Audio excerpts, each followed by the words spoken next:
உலகத்தில் உள்ள தானியங்கள்லேயே 36% கார்போஹைட்ரேட் உள்ள தானியம் அரிசி மட்டும்தான். எவ்வளோ? 36%. மித்த எதுலையும் இல்லாது. உங்களுக்கெல்லாம் தெரியும், கார்பன்னா கரி, ஹைட்ரஜன்னா திரவ எரிவாயு. ஒரு 100 கிலோ நெல் போட்டா ஒரு 50 கிலோ நெல் போட்டா 1 ஏக்கர் பயிர் வைக்கிறோம். 30 மூட்டை 1800 கிலோ. 50 கிலோவில் 1800 கிலோ. 36% பாருங்க. 100 கிலோவில் 36% 36 கிலோ. கார்பனும் ஹைட்ரஜனும் உப்பாவோ திடப்பொருளாவோ மாறினாதான் கார்போஹைட்ரேட். அப்ப 36% கார்போஹைட்ரேட் எங்க இருந்து எடுத்தது? இது என்னங்க ஆராய்ச்சி? வளிமண்டலத்திலிருந்து, பூமியிலிருந்து கார்பனையும் ஹைட்ரஜனையும் திடப்பொருளாக மாற்றி பூமியிலே நிலைநிறுத்துகின்ற வேலையை நெல் செய்து. இதை விட சுற்றுச்சூழலை பாதுகாக்க வேற ஒண்ணுமே பண்ண முடியாது.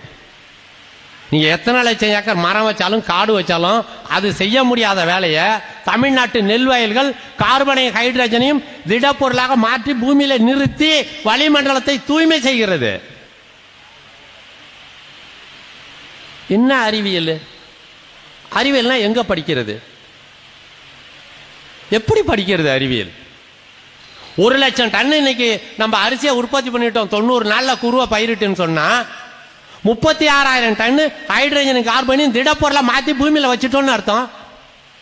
ஏங்க, தண்ணீருங்கிறது வாயுங்க, 2 வாயுக்களோட சேர்க்கை. 2 பங்கு ஹைட்ரஜன் மூலக்கூறும் 1 பங்கு ஆக்சிஜன் ஒன்று சேர்ந்தா ஹைட்ரஜன் தண்ணீர். நான் 10 லிட்டர் தண்ணியை சேர்த்துட்டேன்னு என்ன அர்த்தம்? அல்ல 20 லிட்டர் தண்ணியை சேர்த்துட்டேன்னு என்ன அர்த்தம்? 2 பங்கு ஹைட்ரஜனும் 1 பங்கு ஆக்சிஜனும் திரவ பொருளா மாற்றி நான் பூமியில வச்சுட்டேன்னு அர்த்தம். இதுக்கு மேல எங்க போய் சயின்ஸ் படிக்கணும்? இதை பிரிச்சிங்கன்னா ஹைட்ரஜனாவும் ஆக்சிஜனாவும் வாயுவா பிரிஞ்சிடும். இவ்வளோ பெரிய அளவுல, மிகப்பெரிய அளவுல வளிமண்டல கழிவுகளை காடுகளை விட வெகு சீக்கிரமாக, வெகு வேகமாக உள்வாங்கக்கூடிய ஆற்றல் நெல்லுக்கு மட்டும்தான் இருக்கு. அதோட மட்டும் இல்ல, செரிக்கிறதுல அரிசியை விட உங்களுக்கு எல்லாம் தெரியும், புரோட்டா சாப்பிட்டா சீக்கிரம் செரிக்குமா, சப்பாத்தி சாப்பிட்டா செரிக்குமா, கேழ்வரகு சாப்பிட்டா செரிக்குமா, மற்ற சிறுதானியங்கள் எல்லாத்தையும் சாப்பிட்டா செரிக்குமா, அரிசி சோறு சாப்பிட்டா செரிக்குமா? சத்தியமா மனசாட்சிக்கு பொய் சொல்லாம சொல்லுங்க. யாராவது ஒருத்தராவது கையை வாச்சும் தூக்குங்க. அரிசி சாப்பிட்டா சீக்கிரம் செரிக்குங்கிறவங்க கை தூக்குங்க. கார்பனே தப்புனா எப்படிங்க உங்களுக்கு சீக்கிரமா செரிக்குது? கறி சீக்கிரமா எரியுமா? ஒரு செடி செத்து போச்சுன்னா கார்பன் தண்டு, கார்பன். உயிருள்ள செடியில தண்ணி இருக்கும். 2ல எது சீக்கிரமா பத்திக்கும்?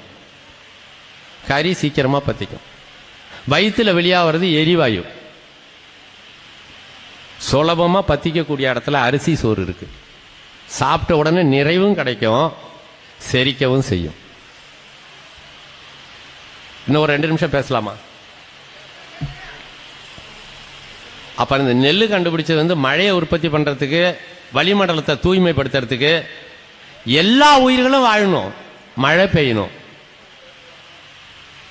ஐப்பசி கார்த்திகையில் மட்டுமே போர்வெல் கண்டுபிடிக்கிறதுக்கு முன்னாடி எல்லாம் பெஞ்ச மழைய காலங்காலமாக பூமிக்கு வெளியில வச்சோம். பூமிக்கு வெளியில தண்ணி வைக்கிற இடத்துக்கு பேர் தான் வயலுங்க. பூமிக்கு உள்ள தண்ணி வைக்கிற இடத்துக்கு பேர் குளம். அங்க வச்சதால தான் புவியீர்ப்பு செய்யணும் உன்னோட உதவியோட பூமிக்கு உள்ள போச்சு. பானைக்கு உள்ள தண்ணியில அடுப்புல சோறாக்கும் போது பானைக்குள்ள இருக்கிற தண்ணியில கையை வச்சா என்ன செய்யும்? சுடும், ஏன்னா கொதிக்கும், ஏன்னா சூடாயிட்டு இருக்கும்.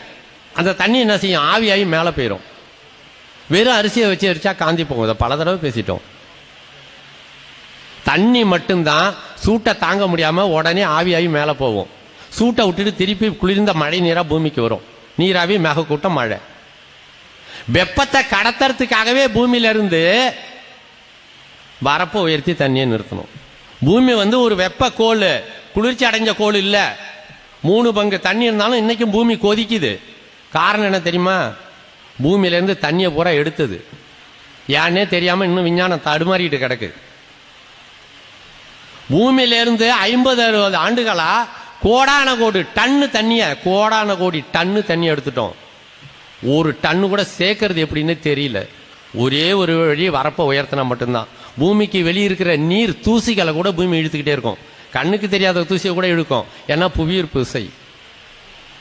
நீராவி எப்பெல்லாம் குளிர்ச்சியாகி மேகமா மாறுதோ அது மேலும் குளிர்ச்சி அடையுதோ அப்பெல்லாம் பூமி இழுத்துக்கும் கீழே. அந்த தண்ணி பூமி உள்ள போகணும்னா வரப்போ உயர்த்தினா மட்டும்தான் போவோம். பூமி உள்ள போற தண்ணியால தான் பூமி உள்ள இருக்கிற வெப்பத்தை கடத்த முடியும். சோறாக்கும் போது பானையில் அரிசி வைக்கிறோம், மேல சட்டியில ஒரு சட்டியில ஒரு பாத்திரத்தில் தண்ணியை வச்சு எரிச்சா இப்பவும் தண்ணி ஆவியாகும். அரிசி காந்துமா காந்தாதா? அரிசி உள்ள தண்ணி போய் வச்சு எரிச்சாதான் அரிசி காந்தி போகாம இருக்கும். இதாங்க அறிவு. பூமிக்கு வெளியில தண்ணியை வச்சிருந்தீங்கன்னா பூமி உள்ள இருக்கிற நெருப்பை கடத்த முடியாது.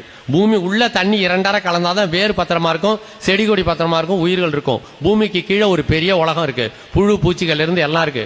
பாக்டீரியாக்கள், நன்மை செய்யும் உயிர்கள், தீமை செய்யும் உயிர்கள், எண்ணற்ற பூச்சிகள், மரங்களோட வேர்கள் எல்லாமே பூமிக்கு கீழே இருக்கு. அது பாதுகாப்பா இருக்கணுங்கிறதுக்காக பூமிக்கு உள்ள கொண்டு போற டெக்னாலஜிக்கு பேர் வரப்புங்க.